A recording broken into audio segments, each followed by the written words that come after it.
Hi, good evening. ತುಂಬ ಜನಕ್ಕೆ ಹಳೆ ಗಾಡಿ ತೊಗೊಳ್ಬೇಕು, ಯೂಸ್ಡ್ ಗಾಡಿ ತೊಗೋಬೇಕಂತ ಹೇಳಿ ಸಾಕಷ್ಟು ಆಸೆ ಇರುತ್ತೆ, ಆದರೆ ಭಯ ಇರುತ್ತೆ. ಬಿಕಾಸ್ ಸ್ಕ್ರ್ಯಾಪ್ ಪಾಲಿಸಿ ಆಗಿರಲಿ ಅಥವಾ ಗಾಡಿ ಚೆನ್ನಾಗಿದೆಯೋ ಇಲ್ವೋ, ಡಾಕ್ಯುಮೆಂಟೇಷನ್ಸ್ಗಳಲ್ಲಿ ಅಥವಾ ತೊಗೊಂಡ್ಮೇಲೆ ಖರ್ಚು ಜಾಸ್ತಿ ಬರುತ್ತೆ ಅಂತನೋ, ಅಥವಾ ರೀಸೆಲ್ಲಿಂಗ್ ವ್ಯಾಲ್ಯೂ ಆಗಿರಲಿ, ಅಥವಾ ಗಾಡಿ ಏನಾದರೂ ಆಕ್ಸಿಡೆಂಟ್ ಆಗಿದೆಯಾ, ಹೀಗೆ 1, 2, 3, 4 ಯೂಸ್ಡ್ ಗಾಡಿ ತೊಗೊಳ್ಬೇಕಾದ್ರೆ ಸಾಕಷ್ಟು ಬರುತ್ತೆ. ಸೊ ಇವತ್ತು ಅದರಲ್ಲಿ ಒಂದಷ್ಟು ಮಾಹಿತಿಗಳನ್ನ ನಾನು ನಿಮಗೆ ಶೇರ್ ಮಾಡ್ತೀನಿ ನನ್ನ ಈ ಎಕ್ಸ್ಪೀರಿಯನ್ಸ್ನಲ್ಲಿ. ಜೊತೆಗೆ ಮೇ ಬಿ ಇದು ನಿಮಗೆ ತುಂಬ ಹೆಲ್ಪ್ ಆಗುತ್ತೆ ಅಂತ ಅಂದ್ಕೊಳ್ತೀನಿ. ಇದು ಬರೀ ದೆಹಲಿ ಗಾಡಿ, ಕಲ್ಕತ್ತಾ ಗಾಡಿ ಅಥವಾ ಬೆಂಗಳೂರು ಗಾಡಿ ಅನ್ನೋದಲ್ಲ.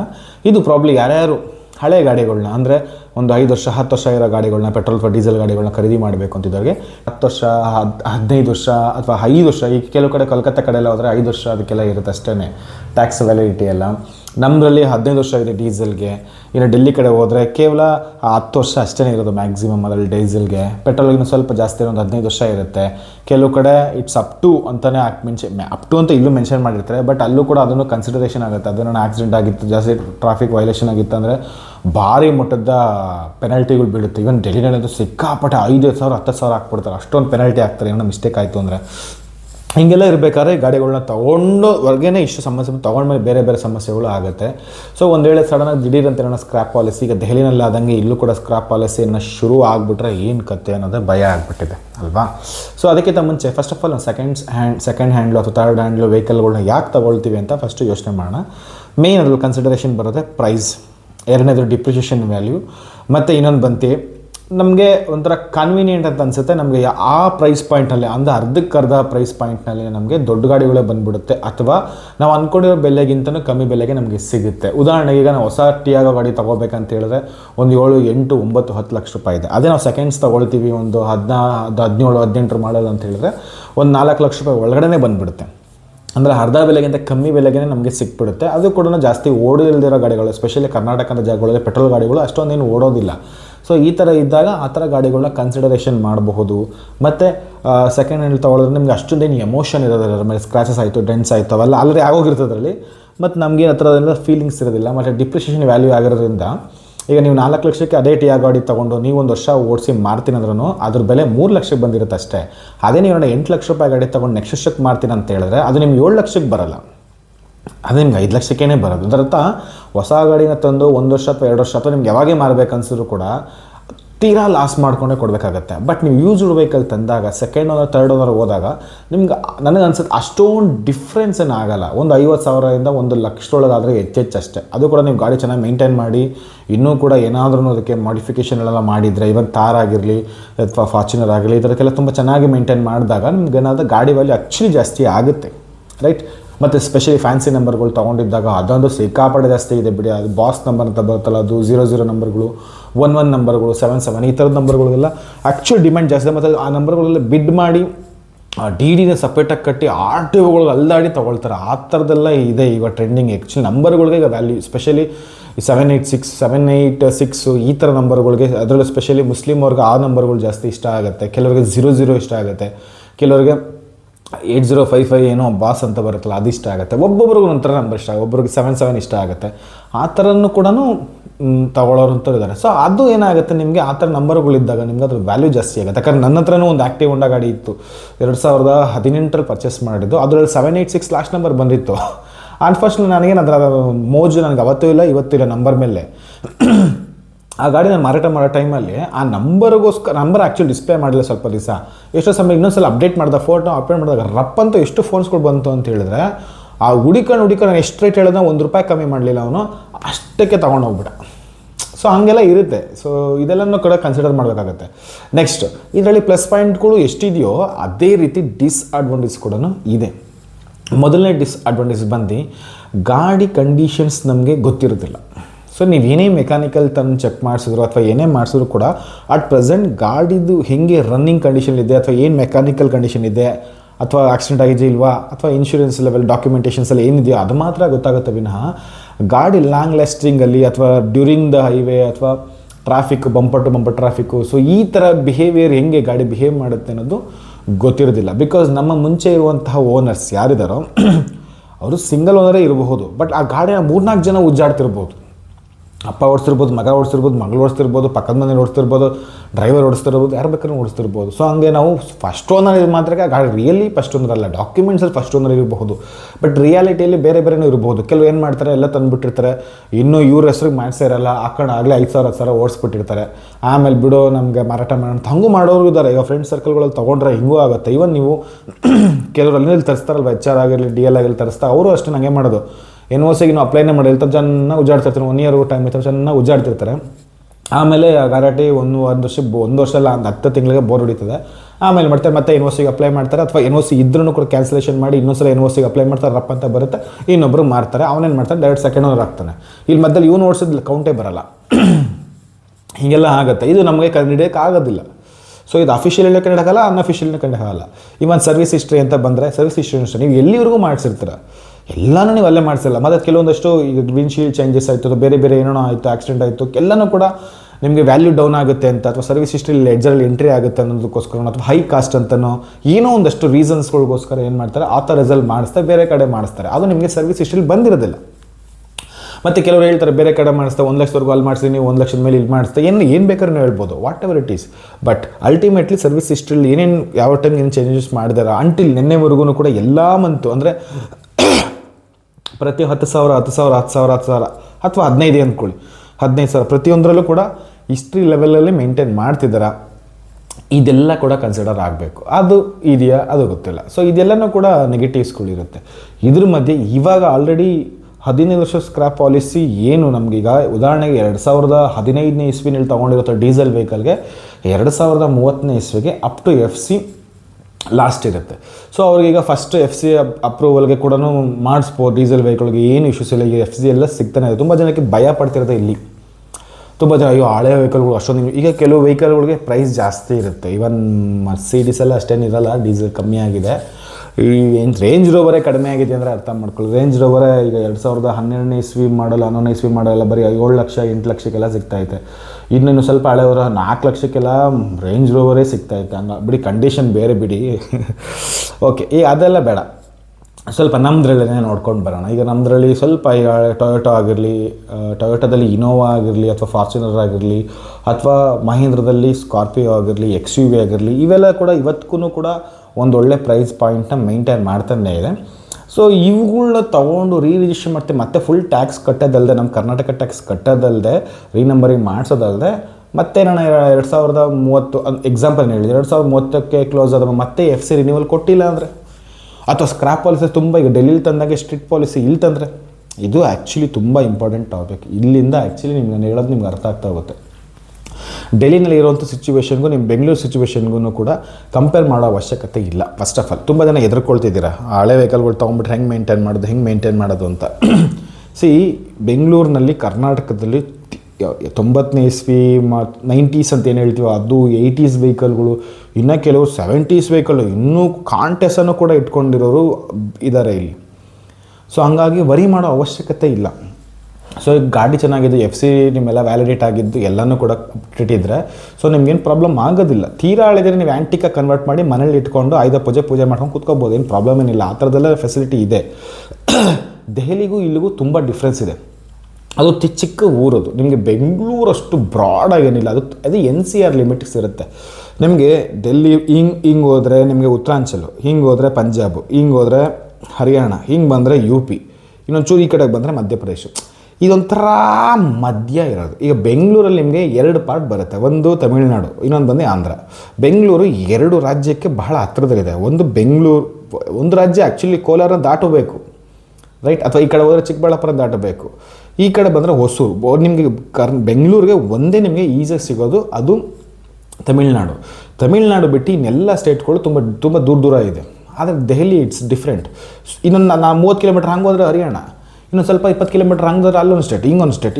ಇನ್ನು ಆಗ್ರಾ ಬಿಡಿ, ತುಂಬ ಜನ ಇವತ್ತಿಗೂ ಆಗ್ರಾ ದೆಹಲಿದೆ ಅಂತ ಅಂದ್ಕೊಂಡ್ಬಿಟ್ಟಿದ್ದಾರೆ. ಆ್ಯಕ್ಚುಲಿ ಆಗ್ರಾ ಬಂದು UP ಪಕ್ಕದಲ್ಲೇ ಇದೆ. ತಾಜ್ ಮಹಲ್ ಇವತ್ತು ಎಲ್ಲಿದೆ ಅಂತ ಕೇಳಿದ್ರೆ ಎಲ್ಲರೂ ಡೆಲ್ಲಿ ಅಂತ ಹೇಳ್ತಾರೆ, ಆದರೆ ಅದು ಆ್ಯಕ್ಚುಲಿ UPಗೆ ಸೇರುತ್ತೆ. ಎಲ್ಲ ಪಕ್ಕದಲ್ಲೇ ಇರೋದು. ಸೊ ಅದೇನಾಗುತ್ತೆ, ಅಲ್ಲಿ ಅಷ್ಟು ಚಿಕ್ಕ ಏರಿಯಾದಲ್ಲಿ ಅದು ಮೆಟ್ರೋಪಾಲಿಟನ್ ಸಿಟಿ, ಅದಲ್ಲದೆ ಇಂಡಿಯಾದ ಕ್ಯಾಪಿಟಲ್ ಸಿಟಿ ಇರೋಬ್ಬರ ಅಲ್ಲಿ ನಿಮಗೆ ಹಿಂಗೆ ತಿರುಗಿದ್ರೆ UP, ಹಿಂಗೆ ತಿರುಗಿದ್ರೆ UK ವೆಹಿಕಲ್ಲು, ಹಿಂಗೆ ತಿರುಗಿದ್ರೆ HR ವೆಹಿಕಲ್ಗಳು, ಹಿಂಗೆ ತಿರುಗಿದ್ರೆ PB ವೆಹಿಕಲ್ಗಳು, ಇವೇ ಸಿಗ್ತಾ ಇರ್ತದೆ ನಿಮಗೆ. ಬೆಂಗಳೂರು ಥರ ಸಿಗಲ್ಲ. ಬೆಂಗಳೂರು ನಿಮಗೆ ಹೊಸೂರು ಹೋದರೆ ಮಾತ್ರ ಟಿ ಎನ್ ವೆಹಿಕಲ್ಗಳು ಸಿಗುತ್ತೆ, ಕೆಲವು ಸಿಗುತ್ತೆ ಅಷ್ಟೇ. ಅಲ್ಲಿ ಹೋಗಿ ತಿಕ್ಲಿ ಹಿಡ್ದೋಗುತ್ತೆ, ಏನಪ್ಪ ಯಾವ ಊರಿಗೆ ಬಂದುಬಿಟ್ಟು ಇಷ್ಟೊಂದು ಡಿಫ್ರೆಂಟ್ ವೆಹಿಕಲ್ಗಳಿದೆ ಅಂತ.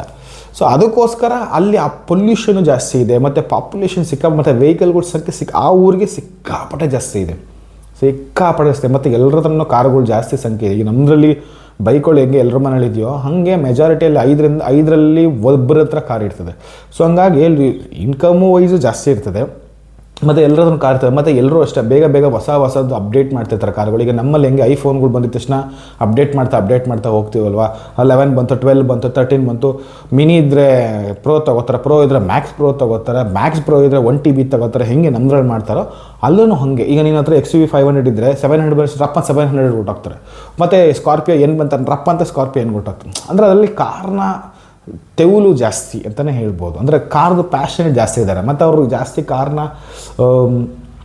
ಸೇಮ್ ನಾವು ಹೆಂಗೆ ಮೊಬೈಲ್ ಥರ ಕನ್ಸಿಡರ್ ಮಾಡ್ತೀವೋ ಹಾಗೆ ಅಲ್ಲಿ ಕನ್ಸಿಡರ್ ಮಾಡ್ತಾರೆ. ಸೊ ಜಾಸ್ತಿ ಅಲ್ಲೇನೋ ಅಷ್ಟೊಂದು ಮುತುವರ್ಜಿಯಾಗಿ ನೋಡ್ಕೊಳ್ಳೋದು, ಅಷ್ಟೊಂದೇನು ಲವ್ ಆ್ಯಂಡ್ ಅಫೆಕ್ಷನ್ ಅಲ್ಲೇನಿರಲ್ಲ, ಸ್ವಲ್ಪ ಅಷ್ಟೇ ಇರುತ್ತೆ. ಆಮೇಲೆ ಹೋಗ್ತಾ ನನಗೆ ನಮ್ಮಲ್ಲಿ ಎಸ್ಪೆಷಲಿ ಕರ್ನಾಟಕ ಕೇರಳದವರಲ್ಲಿ ಕಾರ್ನ ತುಂಬ ಲವ್ ಮಾಡ್ತಾರೆ, ತುಂಬ ಮಾಡಿಫಿಕೇಷನ್ ಮಾಡ್ತಾರೆ. ಈಗ ನೋಡ್ರೆ ಕ್ವಾಲಿಸು ಇವತ್ತಿಗೂ ಕೂಡ ಕೇರಳದಲ್ಲಿ ಬೇಜಾನಿದೆ, ಅಂಬಾಸಿಡರ್ಸ್ಗಳಿದೆ, ಜಿಪ್ಸಿ ಇದೆ, ಆ ಥರ ಭಯಂಕರ ಹಳೆ ಗಾಡಿಗಳು ಕೂಡ ಇವತ್ತಿಗೂ ಇದೆ. ಇನ್ನು 800 AC ಅವು ಹಳೇದು ಬಂತಲ್ಲ, 80s ಬಂತಲ್ಲ, ಇವತ್ತಿಗೂ ಕರ್ನಾಟಕದಲ್ಲೂ ಇದೇನೆ. ಇವತ್ತಿಗೂ ತುಮಕೂರು ಕಡೆ ಚಿಕ್ಕಮಂಗ್ಳೂರು ಕಡೆ ಅವರು ಭಯಂಕರ ಇದೆ. ಸೊ ನಿಮ್ಮಲ್ಲಿ ಯಾವುದಾದ್ರೂ ಹಳೆದ ವೆಹಿಕಲ್ಗಳು ನಿಮ್ಮ ಮನೆ ಹತ್ರ ಸುತ್ತಮುತ್ತ ಮೆನ್ಷನ್ ಮಾಡಿ ನೋಡೋಣ, ಕಾಮೆಂಟಲ್ಲಿ ಮಾಡಿ ನೋಡೋಣ. ಸೊ ಆ ಥರ ಎಲ್ಲ ಇವತ್ತಿಗೂ ಇಟ್ಕೊಂಡಿದ್ದಾರೆ. ಅವರೆಲ್ಲ ಎಲ್ಲಿ ಹೋಗಬೇಕು, ಏನೋ ಸ್ಕ್ರ್ಯಾಪ್ ಪಾಲಿಸಿ ಬಂದ್ಬಿಟ್ಟು ಇಮಿಡಿಯೇಟ್ಲಿ 15 ವರ್ಷದ ಗಾಡಿಯಲ್ಲಿ ಡೀಸೆಲ್ ಗಾಡಿಯಲ್ಲಿ ಬಿಸಾಕಬೇಕು, 10 ವರ್ಷದ ಡೀಸೆಲ್ ಗಾಡಿಯಲ್ಲಿ ಬಿಸಾಕಲೇಬೇಕು, 10 ವರ್ಷದ ಪೆಟ್ರೋಲ್ ಗಾಡಿಯೆಲ್ಲ ಬಿಸಾಕಬೇಕು, ಸ್ಕ್ರ್ಯಾಪ್ ಹಾಕಲೇಬೇಕು ಅಂತ ಹೇಳಿ ಬಂದುಬಿಟ್ರೆ ಐ ಥಿಂಕ್ ಕಲ್ಲಲ್ಲೋ ಆಗಿಬಿಡುತ್ತೆ, ತುಂಬ ಪ್ರಾಬ್ಲಮ್ ಆಗುತ್ತೆ. ಆ್ಯಕ್ಚುಲಿ ಇವಾಗ ಇನಿಷಿಯಲಿ ಶುರು ಮಾಡಿದ್ದಾರೆ, ಇಟ್ಸ್ ಅ ಗೌರ್ಮೆಂಟ್ ವೆಹಿಕಲ್ ಶುರು ಮಾಡಿದ್ದಾರೆ, ಅದೇ ಇನ್ನೂ ಓಡ್ತೈತೆ. ಎಷ್ಟೋ ಅಟ್ಲೀಸ್ಟ್ FC ಇರೋದು ಬಿಡಿ, FCನೇ ಇಲ್ದಿರೋ ಎಷ್ಟೋ ಗೌರ್ಮೆಂಟ್ ವೆಹಿಕಲ್ಗಳು ಓಡಾಡ್ತಾ ಇದೆ ಅಂದರೆ ಆ ನ್ಯೂಸಲ್ಲಿ ಅವಾಗ ಹಿಡಿತಿರ್ತಾರೆ. ಗೌರ್ಮೆಂಟ್ ವೆಹಿಕಲ್ಲೇನೆ FC ಇಲ್ದಿರೋ ಗಾಡಿಗಳು, ಇನ್ಶೂರೆನ್ಸ್ ಇಲ್ದಿರೋ ಗಾಡಿಗಳು, ಪಬ್ಲಿಕ್ ಟ್ರಾನ್ಸ್ಪೋರ್ಟೇಷನ್, ಪ್ರೈವೇಟ್ ವೆಹಿಕಲ್ ಬಿಟ್ಟಾಕಿ, ಆಫೀಸರ್ ವೆಹಿಕಲ್ಗಳು ಬಿಟ್ಟಾಕ್ಬಿಡಿ. ಎಷ್ಟು ವೆಹಿಕಲ್ಗಳಿಗೆ ಇವತ್ತು ಇನ್ಶೂರೆನ್ಸೇ ಇರೋಲ್ಲ. ಅವುಗಳ್ನ ರೆಡಿ ಮಾಡಿಸಿ ಅವುಗಳ್ನೇ ಹಾಕ್ಕೊಟ್ಟು ರುಬ್ಬುತ್ತಾನೇ ಇರ್ತಾರೆ. ಅವುಗಳೇ ಪೊಲ್ಯೂಷನ್ಗಳು ಬರ್ತಾ ಇರ್ತದೆ, ಅವೇ ಹೊಗೆ ಬಿಟ್ಕೊಂಡು ಹೋಗ್ತಿದ್ವಿ. ಎಲ್ರಿಗೂ ನಾವು ನೋಡ್ತಾ ಇದ್ದೀವಿ, ದೈನಂದಿನ ನೋಡ್ತಾನೇ ಇದ್ದೀವಿ. ಇದಲ್ಲದೆ ಇನ್ನು ಪೊಲೀಸ್ ವೆಹಿಕಲ್ಗಳಾಗಿರಲಿ, ಅಥವಾ ಗೌರ್ಮೆಂಟ್ ಆ್ಯಂಬುಲೆನ್ಸ್ಗಳಾಗಿರಲಿ, ಅಥವಾ ಫೈರ್ ಇದಾಗಿರಲಿ, ಫೈರ್ ಬಿಡಿ ನಾವು ನೋಡೋದೇ ಅಪರೂಪ ಆಗ್ಬಿಟ್ಟೈತೆ. ಯಾಕಂದ್ರಪ್ಪ ಈಗಿರೋ ಟ್ರಾಫಿಕ್ಗೆ ಅವ್ರು ಬೆಂಕಿ ಹರ್ಸಕ್ಕೆ ಅಲ್ಲಿಂದಲೂ ಬರೋಷ್ಟೊತ್ತಿಗೆ ಅಲ್ಲಿ ಬೆಂಕಿಯಲ್ಲಿ ಹತ್ತಿ ಉರಿದೋಗಿರ್ತದೆ. ಏನು ಮಾಡೋಕ್ಕಾಗಲ್ಲ. ಟ್ರಾಫಿಕ್ ಜಾಸ್ತಿ ಆಗ್ತಿದೆ, ಪೊಲ್ಯೂಷನ್ ಜಾಸ್ತಿ ಆಗ್ತಿದೆ, ಪಾಪ್ಯುಲೇಷನ್ ಜಾಸ್ತಿ ಆಗ್ತಿದೆ. ಹಂಗಿದ್ಮೇಲೆ ಇದೆಲ್ಲ ಇಟ್ಸ್ ಕ್ವೈಟ್ ಕಾಮನ್. ಹಿಂಗಾಗ್ಬಿಟ್ಟಿದೆ. ಈಗ ಒಂದು ಕಾಲ ನೋಡಿ ಸಿಲ್ಕ್ ಬೋರ್ಡ್ ಬಗ್ಗೆ ಮಾತಾಡ್ತಿದ್ದೀವಿ. ಸಿಲ್ಕ್ ಬೋರ್ಡ್ಗಳು ಫ್ಲೈಓವರ್ ಆಯಿತು, ಮೆಟ್ರೋ ಆಯಿತು, ಎಲ್ಲನೂ ಆದರೂ ಮತ್ತೆ ಎಷ್ಟು ಖಾಲಿ ಆಗ್ತಾ ಇರ್ತದೋ ಅಷ್ಟೇ ಮತ್ತೆ ಫಿಲಪ್ ಆಗ್ತಾ ಇರುತ್ತೆ. ಬಿಕಾಸ್ ಬೆಂಗಳೂರು ಅನ್ನೋದು ಇಲ್ಲೆಲ್ಲ ಬಂದು ಜಾಂಡ ಊರಕ್ಕೆ ಶುರು ಮಾಡಿಬಿಟ್ಟಿದ್ದಾರೆ. ಸೊ ಬೇರೆ ಸ್ಟೇಟ್ ಅವರೆಲ್ಲ ಬಂದು ಇಲ್ಲಿ ಬಂದು ತಿನ್ನೋದು, ಉಣ್ಣೋದು, ಮಜಾ ಮಾಡೋದು, ದುಡ್ಡನ್ನ ಅಲ್ಲ ಊರು ಕಳಿಸ್ಕೊಳ್ಳೋದು, ಮತ್ತು ಇಲ್ಲಿರೋರಿಗೆ ಉಗಿಯೋದು, ಉಪ್ಪು ಹಾಕೋದು, ಟ್ರಾಫಿಕ್ಸ್ ಇದೆ, ಪೊಲ್ಯೂಷನ್ ಇಲ್ಲ, ಇಲ್ಲೆಲ್ಲ ಕನ್ನಡ ಅಂತಾರೆ, ಹಂಗಂತಾರೆ, ಹಿಂಗಂತಾರೆ, ಮನೆ ಬಾಡಿಗೆ ಜಾಸ್ತಿ, ಹಿಂಗೆ ಇವ್ರು ಬಂದು ನಮ್ಮವ್ರನ್ನ ಉದ್ಧಾರ ಮಾಡೋರು ರೇಂಜಿಗೆ ಬಿಲ್ಡಪ್ ಕೊಡ್ತಾರೆ. ಆ್ಯಕ್ಚುಲಿ ಇಲ್ಲಿ ಚೆನ್ನಾಗಿರೋದಕ್ಕೆ ನನ್ನ ಮಕ್ಕಳು ಅಲ್ಲಿ ಭಿಕ್ಷೆಗಳು ಎತ್ತಾ ಇರ್ತಾರೆ, ಅಲ್ಲಿ ನೆಟ್ಟಗೊಂದು ಊಟಗಳು ಸಿಗ್ತಾರಲ್ಲ, ಅಲ್ಲಿಂದ ಇಲ್ಲಿ ಬಂದುಬಿಟ್ಟು ಎಲ್ಲ ಇದು ಮಾಡ್ತಿರ್ತಾರೆ, ಕೊನೆಗಿದೆ ಅವ್ರನ್ನ ಬೈತಾರಲ್ಲ. ಈ ಸ್ಥಿತಿ ಹಂಗಾಗೋಯ್ತು. ಈಗ ಗೌರ್ಮೆಂಟ್ ವೆಹಿಕಲ್ಗಳೇ ಪೊಲ್ಯೂಷನ್ಗಳು ಎಲ್ಲ ದರಿದ್ರವಾಗಿ ಹೋಗ್ತಾ ಇರ್ತದೆ. ಸೊ ಇದನ್ನೆಲ್ಲ ರೆಡಿ ಮಾಡೋದಕ್ಕೇ ಎಷ್ಟೋ ವರ್ಷ ಬೇಕು. ಫಸ್ಟ್ ಆಫ್ ಆಲ್ ಎಷ್ಟೋ ವರ್ಷ ಬೇಕು, ದಿನ ಅಲ್ಲ, ತಿಂಗಳಿಲ್ಲ, ವರ್ಷಗಳು ಬೇಕು. ಗೌರ್ಮೆಂಟ್ ವೆಹಿಕಲ್ನ ನೀವು ಫಿಲ್ಟರ್ ಮಾಡೋದಕ್ಕೇ ಇಷ್ಟು ವರ್ಷ ಬೇಕು. ಇನ್ನು ಅಲ್ಲಿಂದ ಎರಡನೇ ಹಂತ ಬಂದು ಗೌರ್ಮೆಂಟ್ನಲ್ಲೇ ಈ ಆಫೀಸರ್ಸ್ಗಳಿಗೆ ಕೊಟ್ಟಿರುವಂಥ ವೆಹಿಕಲ್ಗಳು, ಅಥವಾ RTO ಆಗಿರಲಿ, ಅಥವಾ ಪೊಲೀಸ್ ಡಿಪಾರ್ಟ್ಮೆಂಟ್, ಈ ಥರ ಎಷ್ಟೊಂದು ಗಾಡಿಗಳು ವೆಹಿಕಲ್ಗಳು ಓಡಿಸ್ತಾರೆ. ಡೀಸೆಲ್ ವೆಹಿಕಲ್ ಇವತ್ತಿಗೂ ಓಡಿಸ್ತಾರೆ. ಇವತ್ತಿಗೂ ಬುಲೆರೋ ಇದೆ, ಸ್ಕಾರ್ಪಿಯೋ ಇದೆ, ಮತ್ತು ಟಾಟಾ ವೆಹಿಕಲ್ಗಳು ಎಷ್ಟೊಂದಿದೆ. ಈ ಥರದ್ದು ಇವೆಲ್ಲ ಫಿಲ್ಟರ್ ಆಗಬೇಕು. ಇದೆಲ್ಲ ಫಿಲ್ಟರ್ ಹಾಕಿ ಎಷ್ಟೋ ವರ್ಷಗಳು ನಡೀತದೆ. ಇದೆಲ್ಲ ಆದಮೇಲೆ ಕಮರ್ಷಿಯಲ್ ವೆಹಿಕಲ್ಗಳು ಅಂದರೆ ಯಾವುದು ಟ್ರಾವೆಲರ್ ಟೆಂಪೋಗಳಾಗಿರಲಿ, ಅಥವಾ ಕ್ಯಾಬ್ಗಳಾಗಿರಲಿ, ನಮ್ಮದು ಓಲಾ ಉಬರ್ಗಳು ನಮ್ಮವರೆಲ್ಲ ಏನು ಓಡಿಸ್ತಾರೋ ಇದೆಲ್ಲ ಆಗಿರಲಿ, ಅಲ್ಲೆಲ್ಲ ಶಿಫ್ಟ್ ಆಗೋಕ್ಕೆ, ಇವೆಲ್ಲ ಶಿಫ್ಟ್ ಆಗಬೇಕು, ಇವೆಲ್ಲ ಮಾಡರ್ನೈಸ್ ಆಗೋಕ್ಕೆ ಟೇಕ್ ಎ ಲಾಂಗ್ ಟೈಮ್. ಇದು 1-2-3 ವರ್ಷದಲ್ಲಿ ಆಗಲ್ಲ, ತುಂಬ ಟೈಮ್ ತೊಗೊಳುತ್ತೆ. ಸೊ ಅಲ್ಲಿವರೆಗೂ ಯಾವುದೇ ರೀತಿಯಾದಂಥ ಸಮಸ್ಯೆಗಳಿಲ್ಲ. ಸೊ ನೀವು ಧೈರ್ಯವಾಗಿ ಹಳೆ ಗಾಡಿಗಳನ್ನ, ಬಟ್ ಕಂಡೀಷ್ನಲ್ ಇರುತ್ತೆ ತಗೊಳ್ಳಿ, ವ್ಯಾಲ್ಯೂ ಫಾರ್ ಮನಿ ಇರಲಿ, ವರ್ತ್ ಇರಲಿ, ಅಮೌಂಟ್ಗೆ ತಕ್ಕ ಹಾಗೆ ಇರುವಂಥದ್ದು, ಕಾಸಿಗೆ ತಕ್ಕನ ಕಜ್ಜಾಯ ಅಂತೀವಲ್ಲ ಆ ಥರ ಗಾಡಿಗಳು ತೊಗೊಂಡು ಅದಕ್ಕೇನು FC ಇರಲಿ, ಏನೇನು ಪ್ರಾಪರ್ ಇರಬೇಕು ಡಾಕ್ಯುಮೆಂಟೇಷನ್ಸ್ ಅದೆಲ್ಲ ಕರೆಕ್ಟಾಗಿ ಮಾಡಿ ಇಟ್ಕೊಂಡ್ರೆ ಏನೂ ಇಲ್ಲ ಪ್ರಾಬ್ಲಮ್. ಸೊ ಇಷ್ಟು ಸ್ಟೇಜ್ನ ದಾಟಿ government second division third division ಇವೆಲ್ಲ ಮುಗಿಸಿ ನಿಮಗೆ ರೆಗ್ಯುಲರ್ ಕಮರ್ಷಿಯಲ್ ವೆಹಿಕಲ್ಗೆ ಬಂದು ಅದೆಲ್ಲ ಮುಗಿಸಿ ಆಮೇಲೆ ಪರ್ಸ್ನಲ್ ವೆಹಿಕಲ್ ಅಂದರೆ ನಾನು ಕಮರ್ಷಿಯಲ್ ವೆಹಿಕಲ್ ಅಲ್ಲಿಗೆ ಬರೋ ಅಷ್ಟೊತ್ತಿಗೆ ತುಂಬ ಟೈಮ್ ತೊಗೊಳುತ್ತೆ. ಸೊ ಬಟ್ ಖಂಡಿತ ಬರುತ್ತೆ, ಯಾಕಂದರೆ ಜನಸಂಖ್ಯೆ ಜಾಸ್ತಿ ಆಗ್ತದೆ. ಬಟ್ ಫ್ಯೂಚರಿಸ್ಟಿಕಾಗಿ ನೋಡಿದ್ರೆ ನಿಜ ಜನಸಂಖ್ಯೆ ಜಾಸ್ತಿ ಆಗ್ತಿದೆ, ಕೆಲವು ಸಿಟಿಗಳೆಲ್ಲ ಜನಸಂಖ್ಯೆ ಜಾಸ್ತಿ ಆಗ್ತಿದೆ, ಪಾಪ್ಯುಲೇಷನ್ ಎಲ್ಲ ಜಾಸ್ತಿ ಆಗ್ತಿರೋದ್ರಿಂದ, ಟ್ರಾಫಿಕ್ ಕೂಡ ಜಾಸ್ತಿ ಆಗ್ತಿರೋದ್ರಿಂದ ಇಟ್ಸ್ ಕ್ವೈಟ್ ಕಾಮನ್, ಬಂದೇ ಬರುತ್ತೆ. ಬಟ್ ಯಾವತ್ತು ಬರುತ್ತೆ ಗೊತ್ತಿಲ್ಲ. ಬಟ್ ಎಷ್ಟು ಸ್ಟ್ರಿಕ್ಟ್ ಆಗಿದೆ ಅದು ಕರ್ನಾಟಕದಂಥ ರಾಜ್ಯಗಳಲ್ಲಿ ಎಷ್ಟು ಸ್ಟ್ರಿಕ್ಟ್ ಆಗಿದೆ ಅನ್ನೋದು ಅದು ಗೊತ್ತಿಲ್ಲ. ಸೊ ಹಂಗಾಗಿ ನಾವು ಅದನ್ನು ತಲೆಯಲ್ಲಿ ಇಟ್ಕೊಂಡು ನಾವು ಅಯ್ಯೋ ಹೊಸ ವೆಹಿಕಲ್ ಅಂತ ಅಲ್ಲಿ ತಲೆ ಕೆಡ್ಸ್ಕೊಳ್ಳೋಕೆ ಹೋಗಬೇಡಿ. ಸೊ ಇನ್ನೊಂದಿದೆ ಇದರಲ್ಲಿ, ಯಾಕೆ ಹಳೆ ವೆಹಿಕಲ್ನ ತುಂಬ ಜನ ಪ್ರಿಫರ್ ಮಾಡ್ತಾರೆ ಅಂತಲೂ ಹೇಳ್ತೀನಿ. ಅದು actually main point. First of all ಈಗ ಬರ್ತಿರೋದೆಲ್ಲ BS6, ಅದರಲ್ಲೂ ಕೂಡ ಸ್ಪೆಷಲಿ ಹೈಬ್ರಿಡ್ ಜಾಸ್ತಿ ಬರ್ತಾಯಿದೆ. ಅಂದರೆ ಪೆಟ್ರೋಲ್ ಪ್ಲಸ್ ಸ್ವಲ್ಪ ಅದು EV ರೀಜನ್ರೇಟ್ ಆಗಿ ಓಡೋವಂಥ ವೆಹಿಕಲ್ಗಳು ಆ್ಯಕ್ಚುಲಿ ಜಾಸ್ತಿ. ಇನೋವಾ ಹೈ ಕ್ರಾಸ್ ಆಗಿರಲಿ, ಹೈ ರೈಡರ್ ಆಗಿರಲಿ, ತುಂಬ ಇವೆಕ್ಟೋ ಆಗಿರಲಿ, ತುಂಬ ವೆಹಿಕಲ್ಗಳೆಲ್ಲ ಅದೇ ರೀತಿಯೇ ಬರೋಕ್ಕೆ ಶುರುವಾಗ್ಬಿಟ್ಟಿದೆ. ಮುಂದೆನೂ ಹಾಗೆ ಬರುತ್ತೆ, ರೈಟ್. ಬಟ್ ಯಾಕೆ ಜನ ಡೀಸೆಲ್ ವೆಹಿಕಲ್ ಸ್ಪೆಷಲಿ BS3 ಅದರಲ್ಲೂ BS4 ಎಡಿಷನ್ಗಳನ್ನ ಯಾಕೆ ಇಷ್ಟಪಡ್ತಾರೆ ಅಂತ ಹೇಳಿದ್ರೆ, ಸೀರಿಯಸ್ಲಿ ಇವಾಗ ಏನು ಬರ್ತಾ ಇದೆಯೋ ಅದು ಯಾವುದೇ ವೆಹಿಕಲ್ ಆಗಿರಲಿ, BS6 ಪೆಟ್ರೋಲ್ ಆಗಿರಲಿ, ಡೀಸೆಲ್ ಆಗಿರಲಿ, E20 ಎತ್ನಲ್ಲಿ ಏನೇ ಆಗಿರಲಿ, ಆ ರೀತಿ ನಿಮ್ಗೆ ಪವರ್ಫುಲ್ ಮಜಾ ಕೊಡುವಂಥ ಇಂಜಿನ್ ಈಗ ಇಲ್ಲ. ಸೊ ಇದು ಯಾರು ರೀಸೆಂಟಾಗಿ ಗಾಡಿಗಳನ್ನ ಓಡಿಸ್ತಾ ಇದ್ದೀರೋ ಡೀಸೆಲ್ ವೆಹಿಕಲ್ನ, ಹಳಬರು ಯಾರು ಓಡಿಸಿದ್ರು, ಒಬ್ಬೇ ವ್ಯಕ್ತಿ ಹಳೇದು ಹೊಸದು ಎಲ್ಲ ಓಡಿಸಿರೋರು ಗೊತ್ತಿರ್ತದೆ ನಾನು ಹೇಳ್ತಿರೋದು, ಅರ್ಥ ಆಗುತ್ತೆ ಅವ್ರಿಗೆ. ಸೊ ನಿಮ್ಗೆ ಆ ಗಾಡಿಗಳಲ್ಲಿ ಸಿಗುವಂಥ ಆ ಫೀಲ್, ಎಕ್ಸ್ಪೀರಿಯನ್ಸ್, ಆ ಮಜಾ ನಿಮಗೆ ಸೀರಿಯಸ್ಲಿ 50 ಅಲ್ಲ 30% ಕೂಡ ಇವಾಗಿರೋ ವೆಹಿಕಲ್ ಸಿಗೋಲ್ಲ. ಈಗ ಎಮಿಷನ್ ನಾರ್ಮ್ಸ್ ಪ್ರಕಾರ DPF ಆಗಿರಲಿ ಅಥವಾ E20 ಆಗಿರಲಿ, ಆಮೇಲೆ ಎಲೆಕ್ಟ್ರಿಕಲ್ ಗ್ಯಾಜೆಟ್ಸ್ಗಳು ಬೇರೆ ಜಾಸ್ತಿ ಆಗ್ತದೆ, ಫ್ಯೂಚರಿಸ್ಟಿಕ್ಕಾಗಿ ಮಾಡ್ತಾರೆ. ಬಟ್ ಟ್ಯೂನಿಂಗ್ ಆಗಿರಲಿ ನಿಮಗೆ ಆ ಇಂಜಿನ್ನೇ ಡಿಫ್ರೆಂಟ್. ಸರ್ ರೀಸೆಂಟಾಗಿ ನಂದು ಹೋಂಡಾ ರೆಡಿ ಮಾಡೋಣ ಅಂತೇಳಿ ಸುಮಾರು ಒಂದು 3 ತಿಂಗಳು ನಾನು ಆ ಗಾಡಿನೇ ಓಡಿಸೇ ಇರಲಿಲ್ಲ. ಸೊ ನಿನ್ನೆ ತೆಗೆದೆ, ಟಕ್ ಅಂತ ಹೋದೆ, ಹಾಫ್ ಆನ್ ಅವರ್ ಸ್ಟಾರ್ಟ್ ಆಗೋದು ಗಾಡಿ. ಹಾಫ್ ಆನ್ ಅವರ್ 2-3 ತಿಂಗಳು ನಿಲ್ಸಿರೋ ಗಾಡಿ ಹಾಫ್ ಆನ್ ಅವರ್ ರೆಡಿ ಮಾಡ್ಕೊಬಿಟ್ಟು. ಆ್ಯಕ್ಚುಲಿ ಇನ್ನೂ ಬೇಗ ಮಾಡಿ ಕತ್ಲಾಯಿತು ಪಾಪ, ನಾನು ಕೂಡ ಸ್ಟಾರ್ಟ್ ಆಗುತ್ತೆ ಅಂದ್ಕೊಂಡೆ, ಸ್ಟಾರ್ಟ್ ಆಗಲಿಲ್ಲ. 10 ಬೇಡ ಹಾಫ್ ಆನ್ ಅವರ್ ಅಂದ್ಕೊಳ್ಳಿ, ಹಾಫ್ ಆನ್ ಅವರ್ ಗಾಡಿ ಸ್ಟಾರ್ಟ್ ಮಾಡ್ಬೋದು. ಅವನೇ ಹೇಳ್ದೆ, ಸರ್ ನೀವು BS4 ತಂದಿರೋ ಗಾಡಿ ಆಗಕ್ಕೆ ಮಾಡಿಕೊಟ್ಟಿದ್ದು, ಅದು ಬಂದು 2018 ಏನೋ ಇರಬೇಕು, 2018-20 ಮಾಡಲ್ಲ ಅದು ನಾವು ಎಷ್ಟು ದರಿದ್ರವಾಗಿ ಇಟ್ಕೊಂಡಿದ್ವಿ ಆ ಗಾಡಿ ಅಂದರೆ ಓಡಿಸೋಗಿಲ್ಲ, ಹಂಗೆ ಎಲ್ಲ ಬಿಸಾಕಿದ್ವಿ. ಒಂದು 3 ತಿಂಗಳ ಮೇಲೆ ನಿಲ್ಸೇ ಬಿಟ್ಟಿದ್ವಿ, ಎಲ್ಲ ಡ್ರೈ ಆಗಿಬಿಟ್ಟಿತ್ತು, ಆಯಿಲ್ ಎಲ್ಲನೂ ಡ್ರೈ ಆಗಿರಿ ಎಲ್ಲ ಹೋಗ್ಬಿಟ್ಟಿತ್ತು ಎಲ್ಲ. ಯಾಕಂದ್ರೆ ಸ್ಟಾರ್ಟ್ ಆಗೇ ಹೋಯ್ತು ಗಾಡಿ. ನೋಡಿ ತಲೆನೇ ಕೆಟ್ಟೋಯ್ತು, ನಮ್ಮ ಅದಕ್ಕೆ ಬಣ ಸಾಯೋದು ಹೋಂಡಾ ಇಂಜಿನ್. BS4 ಬೇಕು, BS4 ಅದು BS4 ಇದು. BS6 ಆಗಾರೆ ಕಳಿಸ್ಬಿಡ್ತೀವಿ ಸರ್, ಬೆಳಗ್ಗೆ ಬನ್ನಿ ಅಂತ ಹೇಳ್ಬಿಡ್ತಿದ್ದೆ ಅಂತ ಹೇಳ್ದ. ಇದು ಕರೆಕ್ಟೇ ಅವನು ಹೇಳಿದ್ದು. BS6 ಇಟ್ಸ್ ಡಿಫ್ರೆಂಟ್, ಅದರಲ್ಲಿರೋ eSIM ಸಿಸ್ಟಮ್ ಬೇರೆ, ಅದರಲ್ಲಿರೋಂಥ ಎಲೆಕ್ಟ್ರಾನಿಕ್ ಸಿಸ್ಟಮ್ ಬೇರೆ, ಅದು ಡಿಫ್ರೆಂಟ್ ಕ್ಯಾಟಗರಿ. ಅದು ನಿಮಗೆ ಒಂದು ಗಾಡಿ ಇರಬೇಕು ಇದೆ ಆ ಥರ. ಸೊ ನಿಮ್ಗೆ ಇದರಲ್ಲಿರೋ ಥರ ಆ ಫೀಲ್ ಎಕ್ಸ್ಪೀರಿಯನ್ಸ್ ಬರೋಲ್ಲ.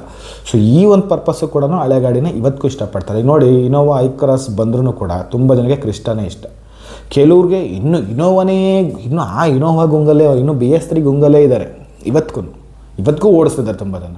ಇವತ್ತಿಗೂ ಅವ್ರ ಹತ್ರ FCL ಇದೆ, 2006ನೇ ಇಸ್ವಿ 5ನೇ ಇಸ್ವಿ ಗಾಡಿಗಳಲ್ಲಿ ಇವತ್ತಿಗೂ ಇಟ್ಕೊಂಡವ್ರೆ, ನಾಟ್ ಎನ್ ಇಶ್ಯೂ. ಸೊ ಹಾಗಾಗಿ ನೀವು ವರಿ ಮಾಡೋ ಅವಶ್ಯಕತೆಯೇ ಇಲ್ಲ. ಬಟ್ ನಿಮ್ಮ ಹತ್ರ ಡಾಕ್ಯುಮೆಂಟೇಷನ್ ಕರೆಕ್ಟ್ ಇಟ್ಕೊಳ್ಳೋ, ಗಾಡಿನ ಚೆನ್ನಾಗಿ ಮೇಂಟೈನ್ ಮಾಡ್ಕೊಳ್ಳಿ, ದಟ್ಸ್ ಆಲ್. ಹಂಗಿದ್ದಾಗ ಯಾವುದೇ ರೀತಿಯ ಇಶ್ಯೂಸ್ಗಳು ಖಂಡಿತ ಇಲ್ಲ. ಸೊ ನೀವು ಧೈರ್ಯವಾಗಿ ತೊಗೋಬಹುದು. ನೀವು ಕರ್ನಾಟಕ ಗಾಡಿ ಆದರೂ ತೊಗೊಳ್ಳಿ, ಅದರ್ ಸ್ಟೇಟ್ ವೆಹಿಕಲ್ ತೊಗೊಳ್ಳಿ.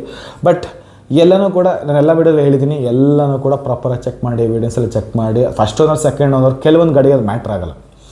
ಟೊಯೋಟಾ ಅನ್ನೋ ಗಾಡಿಗಳಿಗೆ ಮತ್ತು ಟಾಟಾದು ಕೆಲವು ಗಾಡಿಗಳು ಚೆನ್ನಾಗಿದೆ, ಇಲ್ಲ ಅಂತಲ್ಲ. ಯಾಕಂದರೆ ನೋಡಿ ಈಗ ಟಾಟಾ ಇಂಡಿಕಾ ಒಳ್ಳೆ ರಿಲಯಬಿಲಿಟಿ ಗಾಡಿನೇ. ಎಷ್ಟು ಕ್ಯಾಬ್ ಅಂದರೆ ಅದೇ ಫಸ್ಟ್ ನಮ್ಮ ತಲೆಗೆ ಬರ್ತಾ ಇದ್ದಿದ್ದು. ಒಳ್ಳೆ ರಿಲಯಬಲ್. ಸ್ವಿಫ್ಟ್ ಕೂಡ ಒಳ್ಳೆ ರಿಲಯಬಲ್ ಇರೋ ಗಾಡಿನೇ. ಈವನ್ ವರ್ನಾ ಒಳ್ಳೆ ರಿಲಯಬಲ್ ಇರೋ ಗಾಡಿಗಳೇ. ಬಟ್ ಇವಾಗಿರೋ ಗಾಡಿಗಳು ಅಷ್ಟು ರಿಲಯಬಲ್ ಇರೋ ಅಂತಲೇ ಹೇಳೋಕ್ಕೆ ಆಗಲ್ಲ. ತೊಗೊಂಬ ದಿವಸನೇ ಕೆಟ್ಟು ನಿಂತಿರೋ ಉದಾಹರಣೆಗಳು ಬೇಜಾನಿದೆ. ನೀವು ಗೂಗಲ್ ಮಾಡಿದ್ರೆ ಬೇಜಾನ್ ಸಿಗುತ್ತೆ. ತೊಗೊಂಡು ಡೆಲಿವರಿ ಆಗಿದ್ದ ದಿವಸನೇ ಗಾಡಿ ಸ್ಟಾಪಾಗಿ ಎಷ್ಟೊಂದು ಕಡೆ ನಿಂತಿದೆ. ಆದರೆ ನಮ್ಮದು BS3 BS4 ಇಂಜಿನ್ಗಳು ಇನ್ನೂ ಓಡಿಸ್ತಾನೇ ಅವರೇ ನೋಡಿ, ಅದು ಅದ್ರದ್ದು ದಮ್. ಸೊ ಡೀಸೆಲ್ ಇಂಜಿನ್ ಅನ್ನೋದಿದ್ದೆಲ್ಲ ಅದು ಪವರ್ಫುಲ್. ಅದು ನೀವು ಎಷ್ಟೋ ವೇಳೆಗಳು ನೋಡಿ, ಡೀಸೆಲ್ 50 ವರ್ಷ 60 ವರ್ಷ ಎಲ್ಲ ಇವತ್ತಿಗೂ ಸ್ಟಾರ್ಟ್ ಆಗುತ್ತೆ ಗಾಡಿಗಳು. ನಾನು ನ್ಯಾಷನಲ್ ಜಿಯೋಗ್ರಫಿಕ್ ಚಾನಲ್ ನೋಡ್ತೀವಿ, ಅವ್ರು ಮಾಡಿಫಿಕೇಷನ್ ಎಲ್ಲ ಮಾಡಿಸ್ತಾ ಇರ್ತಾರೆ, ಹಳೆಯ ಗಾಡಿಗಳು ತಂದು ಏನೇನೋ ಮಾಡ್ತಾ ಇರ್ತಾರೆ. ಅದು ನೋಡಿದಾಗ ಆ ಇಂಜಿನ್ಗಳು ಹೆಂಗೆ ಮಾಡೋದು, ಈಗಿರೋ EV ಗಾಡಿಗಳು ಗಾಡಿಗಳು ಅವು ಸುಮ್ಮನೆ ಲುಕ್ ಅಷ್ಟೇ ಅದು. ಬಟ್ ರಿಯಲ್ ದಮ್ಗಳೆಲ್ಲ ಒಟ್ಟು BS4 ಏನು ಸ್ಟಾಪ್ ಆಗಿದೆಯಲ್ವಾ, ಅದೇ ಲಾಸ್ಟ್, ಅದೇ ಎರ ಅಂತೀವಲ್ಲ, ಒಂದು ದಂತಕಥೆಯ ಕೊನೆ ಚಿತ್ರಣ ಅಂದರೆ ಆ BS4 ಇಂಜಿನ್ ಎಲ್ಲಿ ಯಾವುದೇ ಆದರೆ ಆಗಿರಲಿ, ಯಾವುದೇ ಕಂಪ್ನಿ ಬ್ರ್ಯಾಂಡೆಡ್ ಕಂಪ್ನಿದು ಗಾಡಿ ಆಗಿರಲಿ, BS4 it's the last king. ಅದು ಆ ಇಂಜಿನಿಂದ ಆ ಕಡೆ ಬಂದಿದ್ದು BS6 ಏನು ಬಂತು, ಸೀರಿಯಸ್ಲಿ ಅದರಲ್ಲಿ ಕ್ಯಾಥಲಿಕ್ ಕನ್ವರ್ಟು, DPF, ಎಲೆಕ್ಟ್ರಾನಿಕ್ಸ್ಗಳು, ECMಗಳು, ಅವು ಇವು ಹೊಸ ಇಂಜಿನ್ಗಳು ತಲೆನೇ ಕೆಟ್ಟೋಗ್ಬಿಡ್ತದೆ ಸೀರಿಯಸ್ಲಿ. ಬಟ್ ಅದಕ್ಕೆ ಇವತ್ತಿಗೂ ಕೂಡ ಯಾಕೆ ಹಳೆ ಗಾಡಿಗಳಿಗೆ ಡಿಮ್ಯಾಂಡ್ ಇರುತ್ತೆ ಅಂದರೆ, ಈ ಒಂದು ಡ್ರೈವಿಂಗು ಏನು ನೇಚರ್ ಇದೆಯೋ ಅದು, ಆ ಪರ್ಫಾರ್ಮೆನ್ಸು, ಗಾಡಿ ಬೇರೆ ಸಪ್ರೇಟ್ ಸಸ್ಪೆಷನ್ನು ಫೀಚರು ಅದೆಲ್ಲ ಸಪ್ರೇಟ್ ಬೇರೆ ಇರಲಿ, ಟೈರು ಗೀರು ಅದೆಲ್ಲ ಬೇರೆ, ಬಟ್ ಆ ಇಂಜಿನ್ ಇರೋ ದಮ್ ಇದೆಯಲ್ಲ ಟಾಪ್ ನಾಚ್. ಈಗ ನಿನ್ನೆ ಕೂಡ ಒಂದು ಫಾರ್ಚುನರ್ ವಿಡಿಯೋ ಮಾಡಿದ್ದೆ ನಾನು, ನೆನ್ನೆ ಅನ್ಸುತ್ತೆ ಪೋಸ್ಟ್ ಮಾಡಿದ್ದು. ನೋಡಿ ಆ ಎಷ್ಟು ಹಳೆಯದು, 2009ನೇ ಇಸ್ವಿ, 12ನೇ ಇಸ್ವಿಲಿ ಬಂತು ಸೆಕೆಂಡ್ ಜನರೇಷನ್ 2 ಅಂತ ಹೇಳ್ತೀವಿ, ಟೈಪ್ 2 ಅಂತ ಹೇಳ್ತೀವಿ. ಅದು ಎಂತೆಂಥ ಭಯಂಕರ ಗಾಡಿಗಳವಲ್ಲ, ಇವತ್ತಿಗೂ ಕೂಡ ಅದ್ರಲ್ಲಿ ಕೂಡ ಪರ್ಫಾರ್ಮೆನ್ಸು ಹೊಸ ಗಾಡಿಯಲ್ಲಿ ಕೊಡೋಲ್ಲ, ಚಾನ್ಸೇ ಇಲ್ಲ. ಆ ಡ್ರೈವೇಬಿಲಿಟಿ ಆಗಿರಲಿ, ಆ ಪರ್ಫಾರ್ಮೆನ್ಸ್, ಆ ರೋಡ್ ಪ್ರೆಸೆನ್ಸು, ಆ ಪುಲ್ಲಿಂಗ್ ನೇಚರ್ಗಳು, ಅದು ಬೇರೆಗಳ ಲೆವೆಲ್ಗಳು ಆ ಗಾಡಿಗಳಿಗೆ ಅದಕ್ಕೆ ಇವತ್ತೆಲ್ಲ ಯಾಕೆ ಇವೆಲ್ಲ ದೊಡ್ಡ ಟೊಯೋಟಾ ಆಗಿರಲಿ, Mahendra, Tata, Hyundai, Suzuki, Mitsubishi ಇವೆಲ್ಲ ಏನು ನೆಲೆ ಊರಿ ನಿಂತಿರೋದಕ್ಕೆ ಕಾರಣಗಳೇ ಆವಾಗ ಕೊಟ್ಟಂತಹ ಪರ್ಫಾರ್ಮೆನ್ಸ್ಗಳು, ಆಗ ಕೊಟ್ಟಂಥ ಕ್ವಾಲಿಟಿಗಳು ಇವತ್ತಿಗೂ ಇಲ್ಲ. ಬಟ್ ಕಂಪ್ನಿಗಳು ಇವತ್ತಿಗೂ ಸರ್ವೈವ್ ಆಗ್ತಿರೋದು ಕಾರಣವೇ ಆ ಟ್ರಸ್ಟ್ ಇರೋದಕ್ಕೋಸ್ಕರನೇ ಆ ಕಂಪ್ನಿಗಳು ಇವತ್ತಿಗೂ ಕೂಡ ಇಲ್ಲಿ ನೆಲೆಯೋದಕ್ಕೆ ಸಾಧ್ಯ. ಬಟ್ ಎಷ್ಟು ಸಹ ಗೊತ್ತಿಲ್ಲ. ಬಟ್ ಇದು ನಮಗೆ ಅಡ್ಜಸ್ಟ್ ಆಗ್ತಾ ಹೋಗ್ತದೆ. ಈಗ ನೋಡಿ ಡೀಸೆಲ್ ಕಮ್ಮಿ ಆಗ್ತಾ ಪೆಟ್ರೋಲ್ ಬಂತು, ಪೆಟ್ರೋಲೆಲ್ಲ E20 ಏನೇನೋ ಬಂತು. ಇವಾಗ ನೋಡ್ರೆ ಹೈಬ್ರಿಡು, ಇವಾಗ ಆಲ್ರೆಡಿ EV ಬಂದುಬಿಟ್ಟಿದೆ, CNG ಏನೇನೇನೇನೋ, ಹಂಗಾಗಿ ಟ್ಯೂನಿಂಗ್ ಆಗ್ತಾ ಅಂದರೆ ನಮಗೆ ಸೆಟ್ ಮಾಡಿಸ್ತಾ ಇದೆ ಪ್ರಕೃತಿ.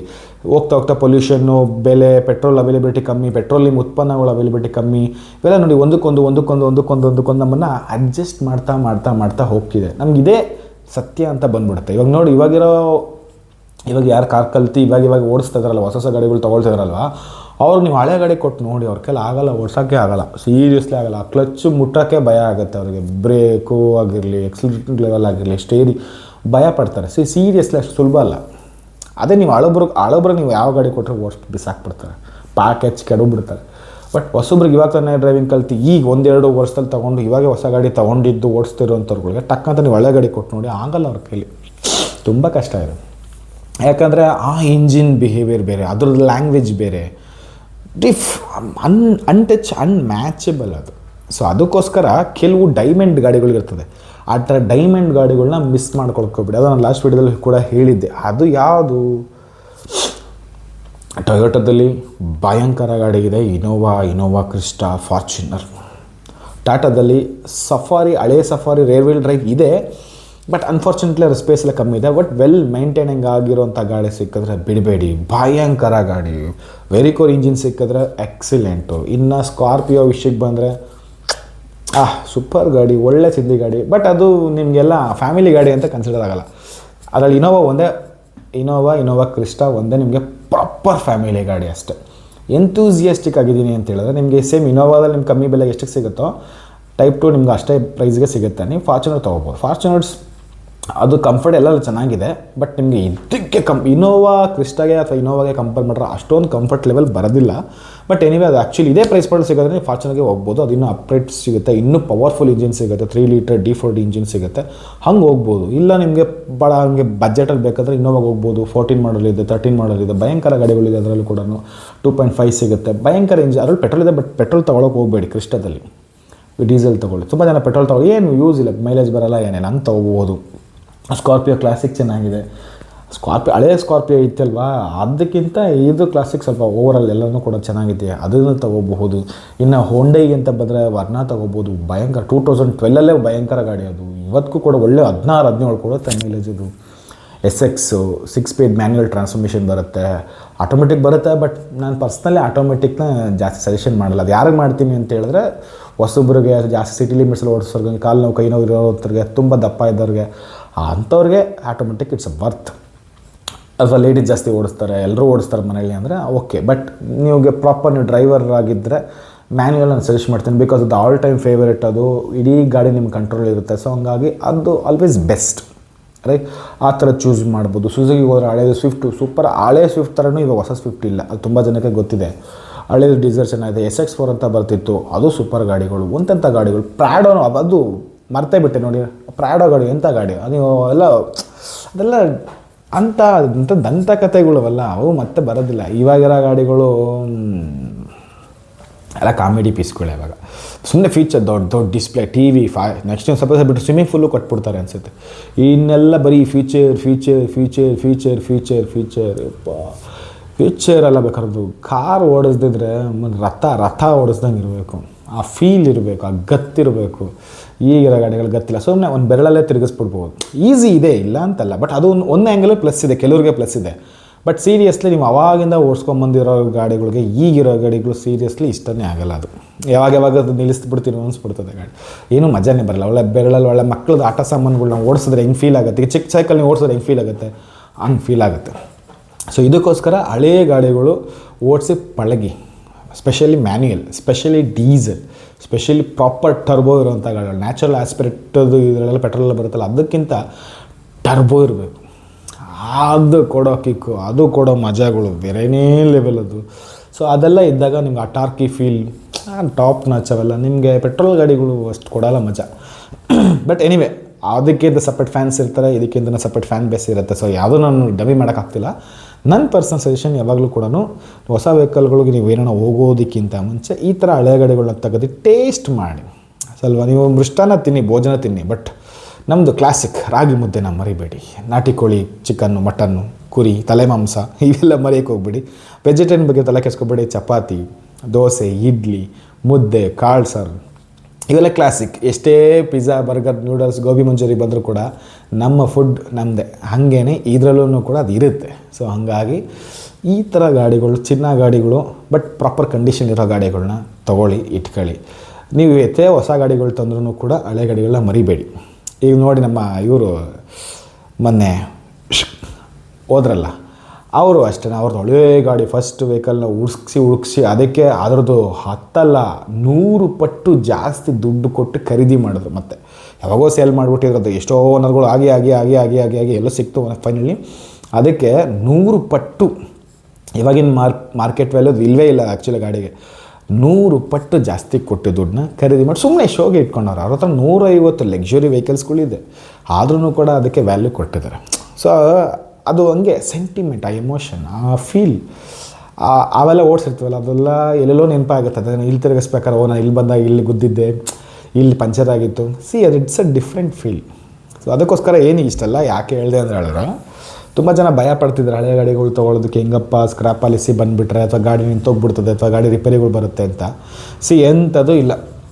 ಫೈನಲ್ ಕನ್ಕ್ಲೂಷನ್ ಇಷ್ಟೇ, ಈ ವಿಡಿಯೋ ವ್ಲಾಗಲ್ಲಿ ಹೇಳೋದೇ ಇಷ್ಟೇ. ಸೊ ನೀವು ಯಾರಾದರೂ ಬಜೆಟ್ನಲ್ಲಿ ಗಾಡಿಗಳನ್ನ ನೋಡ್ತಾ ಇದ್ದರೆ ಆದಷ್ಟು ಸೆಕೆಂಡ್ಸ್ ವೆಹಿಕಲಲ್ಲಿ ಚೆನ್ನಾಗಿರೋ ಗಾಡಿಗಳನ್ನ ತಗೊಳ್ಳಿ. ತುಂಬ ಜನ ತೊಗೊಳ್ಳಲ್ಲ, ಯಾರೋ ತೊಗೊಳ್ಳಲ್ಲ, ಹೊಸ ಗಾಡಿ ಹೋಗ್ತಾರೆ ಅಂದಿದ್ರೆ ಇವತ್ತು ಯೂಸ್ಡ್ ವೆಹಿಕಲ್ಗಳಾಗಿರಲಿ, ದೆಹಲಿ ಮಾರ್ಕೆಟ್ ಆಗಿರಲಿ ಇಷ್ಟು ದೊಡ್ಡ ಬೂಮ್ ಆಗ್ತಿರಲಿಲ್ಲ. ಅದೆಲ್ಲ ಸುಳ್ಳು. ಇವತ್ತಿಗೂ ಕೂಡ ಇಂಥ ಶ್ರೀಮಂತರು ಕೂಡ ಇವತ್ತಿಗೂ ಲೋನಲ್ಲಿ ಗಾಡಿ ತೊಗೊಳ್ತಾರೆ, ಇವತ್ತಿಗೂ ಯೂಸ್ಡ್ ವೆಹಿಕಲ್ಗಳನ್ನ ತೊಗೊಳ್ತಾರೆ. ಈವನ್ 3rd ಓನರ್ 4th ಓನರ್ಗಳನ್ನ ತೊಗೊಳ್ತಾರೆ. ಈಗ ಟೊಯೋಟೋನ ಗಾಡಿಗಳು ಬಂದಾಗ 4th ಓನರ್ ಮ್ಯಾಟ್ರೇ ಆಗಲ್ಲ, 1 ಲಕ್ಷ 2 ಲಕ್ಷ ಮ್ಯಾಟ್ರೇ ಆಗಲ್ಲ. ಆ ಥರ ದೊಡ್ಡ ಇಂಜಿನ್ಗಳಿಗೆಲ್ಲ ಸೊ ಅದು ಮ್ಯಾಟ್ರೇ ಆಗಲ್ಲ. ಸೊ ಆ ಥರ ಇದ್ದಾಗ ಸೊ ನೀವು ಹೊಸ ಗಾಡಿಗೆ ಇನ್ವೆಸ್ಟ್ ಮಾಡಿ ನೆಕ್ಸ್ಟ್ ತಂದರೆ ಅದು ವ್ಯಾಲ್ಯೂನೇ ಇರೋಲ್ಲ. ಸೊ ಮತ್ತು ಗಾಡಿದು ಮಜಾನೂ ಇರೋಲ್ಲ, ಎಂಥದ್ದು ಇರೋಲ್ಲ. ಸುಮ್ಮನೆ ಮೈಲೇಜ್ ಬರುತ್ತೆ, ಸುಮ್ಮನೆ ಫ್ಯೂಚರ್ ಬರುತ್ತೆ, TV ಬರುತ್ತೆ, ಫ್ರಿಜ್ ಬರುತ್ತೆ, ವಾಷಿಂಗ್ ಮಿಷಿನ್ ಬರುತ್ತೆ ಅಷ್ಟೇ. ಅದು ಬಿಟ್ಟರೆ ಬೇರೆ ಎಂಥದ್ದು ಬೆಳೆಗಳು ಬರಲ್ಲ ಅದರಲ್ಲಿ. ಬಟ್ ಗಾಡಿದು ವ್ಯಾಲ್ಯೂ ನೋಟು ಆ್ಯಕ್ಚುಲಿ ತುಂಬ ಜನಕ್ಕೆ ಗೊತ್ತಿಲ್ಲ. ಕಾರ್ ಅಂದರೆ ಆ್ಯಕ್ಚುಲಿ ಸಡನ್ ಕಾರ್ ಏನಿದೆಯೋ ಅದು ರಿಯಲ್ ಕಾರ್. ಅದು ಹ್ಯಾಚ್ ಬೇಕು, ಅದು ನಮ್ಮ ಶೋಕಿಗೆ ರನ್ ಮಾಡ್ಕೊಂಡಿದ್ದು. SUV ನಮ್ಮ ಶೋಕಿಗೆ ಕ್ರಾಸ್ ಓವರ್ ಅದು ನಮ್ಮ ಶೋಕಿಗೆ ಮಾಡ್ಕೊಂಡು, ನಮ್ಮ ರೋಡ್ಗಳಿಗೆ, ನಮ್ಮ ಕಂಡೀಷನ್ಸ್ಗಳಿಗೆ, ನಮ್ಮ ಸ್ಪೇಸ್ಗೋಸ್ಕರ ಮಾಡ್ಕೊಂಡಿದ್ದು ಆ್ಯಕ್ಚುಲಿ. ಬಟ್ ಕಾರ್ ಅಂತ ಬಂದರೆ real car, it's a sedan. ಅದೇನು ಡಿಕ್ಕಿ ಬಂದು ಸ್ವಲ್ಪ ವೈಡಾಗಿರ್ತಲ್ಲ, ಅದು ಬಂದು ಆ್ಯಕ್ಚುಲಿ ರಿಯಲ್ ಕಾರ್. ಯಾಕಂದರೆ ಅದು ನೀವೇನೇ ಫಿಸಿಕ್ಸು, ಕೆಮಿಸ್ಟ್ರಿ, ಬಯಾಲಜಿ, ಮ್ಯಾಥಮೆಟಿಕ್ಸು ಏನೇ ಕ್ಯಾಲ್ಕುಲೇಷನ್ ಹಾಕಿ ಆ ಗಾಡಿ ಕರೆಕ್ಟಾಗಿರ್ತದೆ, ಅಕ್ಯುರೇಟಾಗಿರ್ತದೆ. ಬರೀ ನೀವು SUV ಹಂಗಲ್ಲ, ಬಾಡಿಗಳು ಇರ್ತದೆ. ಕ್ರಾಸ್ ಓವರ್ ಹಂಗಲ್ಲ, ಅದು ನಿಮ್ಗೆ ರೇರ್ ವೀಲ್ ಡ್ರೈವ್ ಬರೋಲ್ಲ, ಮತ್ತು ಅದು ಆಫ್ ರೋಡಲ್ಲಿ ವರ್ಕ್ ಆಗೋಲ್ಲ. ಹ್ಯಾಚ್ ಬ್ಯಾಗ್ ಬಂದರೆ ಗ್ರೌಂಡ್ ಕ್ಲಿಯರ್ಸ್ ಡಮಾರ್, ಪವರ್ ಇಲ್ಲ, ಪುಲ್ ಇಲ್ಲ, ಏನೂ ಇಲ್ಲ, ಅಷ್ಟೇ ಮ್ಯಾನೇಜಬಲ್ ಅಷ್ಟೇ.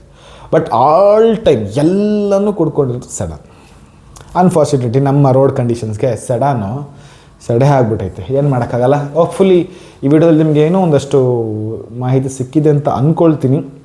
ಬಟ್ ನಾನು ಪರ್ಸ್ನಲಿ, ಯಾಕಂದ್ರೆ ನನಗೆ ಯಾವಾಗ ಈ ಥರ ವೆಹಿಕಲ್ಗಳು ಬಗ್ಗೆ ನಾಲೆಜ್ ಗೈನ್ ಆಗಿ ಶುರುವಾಯಿತು, ನಾನು ಯಾವಾಗ ಇದ್ರೊಳಗೆ ಬರೋಕ್ಕೆ ಶುರುವಾದ್ನೋ, ನನಗೆ ಅನಿಸಿದ್ದು ಇಷ್ಟೇ. ನನ್ನ ಹತ್ರ ಎಷ್ಟೇ ಲಕ್ಷ ಬರಲಿ ಕೋಟಿ ಬರಲಿ ಹೊಸ ವೆಹಿಕಲ್ ಮಾತ್ರ ಕೈ ಹಾಕಲ್ಲ. ಚೆನ್ನಾಗಿ ನೋಡಿ ಮಾಡಿ ತಿಳ್ಕೊಂಡು ಯೂಸ್ ವೆಹಿಕಲ್ ತೊಗೊಳ್ತೀನಿ ವಿನಃ ಹೊಸ ಗಾಡಿ ಕೈ ಹಾಕಿ ಕೈ ಸುಟ್ಕೊಳ್ಳೋದಿಲ್ಲ, ದುಡ್ಡು ವೇಸ್ಟ್ ಮಾಡಲ್ಲ. ಯಾಕಂದ್ರೆ ನನಗೆ ಆ ಥರದ್ದು ಈ ಹೊಸ ಗಾಡಿ ಮೇಲೆ ಸೀರಿಯಸ್ಲಿ ಯಾವ ಗಾಡಿ ಮೇಲೆ ನನಗೆ ಲವ್ ಆಗಿಲ್ಲ, ಸೀರಿಯಸ್ಲಿ ಲವ್ ಆಗಿಲ್ಲ. ನನಗೆ ನೀವು ಇರ್ತೀರ, ಯಾರಿದ್ದಾರೋ ಕಮೆಂಟ್ ಮಾಡಿ. Thank you so much.